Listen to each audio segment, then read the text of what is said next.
Good morning students. In today's video, we will study about Central Information Commission and State Information Commission under RTI Act. To begin with, Central Information Commission. As is visible on your screen, CIC, that is Central Information Commission, is an autonomous body to inquire into complaints received from citizens. One can complain to CIC if refused access to information or how the public authority has handled your request. For example, failure to respond to your request within 30 working days or failure to explain why an extension is needed. Next, we are looking at the constitution of CIC under RTI Act. It is covered under section 12. The central government shall by notification in the official gazette constitute a body to be known as CIC, that is Central Information Commission, under section 12 subsection 1. The Central Information Commission would consist of first, the Chief Information Commissioner and Central Information Commissioner. These are specified under section 12 subsection 2.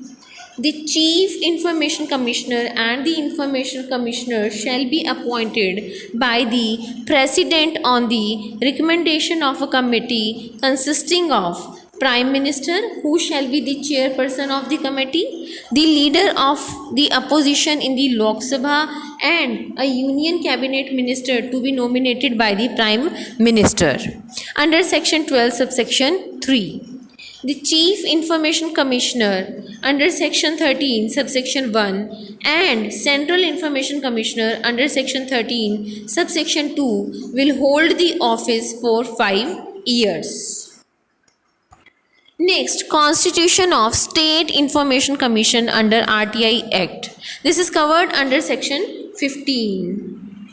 Every state government shall by notification in the official gazette constitute a State Information Commission. This is specified under section 15 subsection 1. The State Information Commission would consist of State Chief Information Commissioner and State Information Commissioners. These are specified under section 15 subsection 2. The State Chief Information Commissioner and the State Information Commissioners shall be appointed by the Governor on the recommendation of a committee consisting of the Chief Minister, who shall be the chairperson of the committee, the leader of the opposition in the Legislative Assembly, and a Cabinet Minister to be nominated by the Chief Minister, as specified under section 15 subsection 3. The State Chief Information Commissioner under section 16 subsection 1 and State Information Commissioner under section 16 subsection 2 will hold the office for 5 years.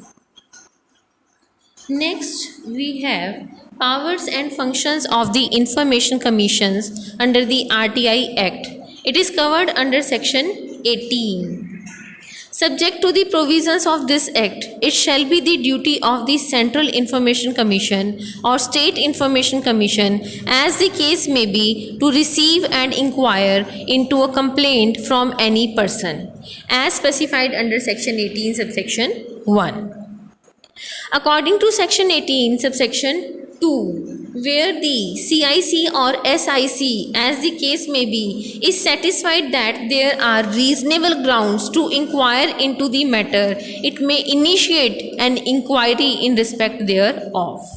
According to section 18 subsection 3, the CIC or SIC, as the case may be, shall inquire into any matter under this section, have the same powers as are vested in a civil court while trying a suit under the Code of Civil Procedure 1908. So these are the powers and functions of the Information Commissions, either central or the state, as the case may be. With this, we come to an end to our topic the Information Commission, the Central Information Commission as well as the State Information Commissions. Thank you.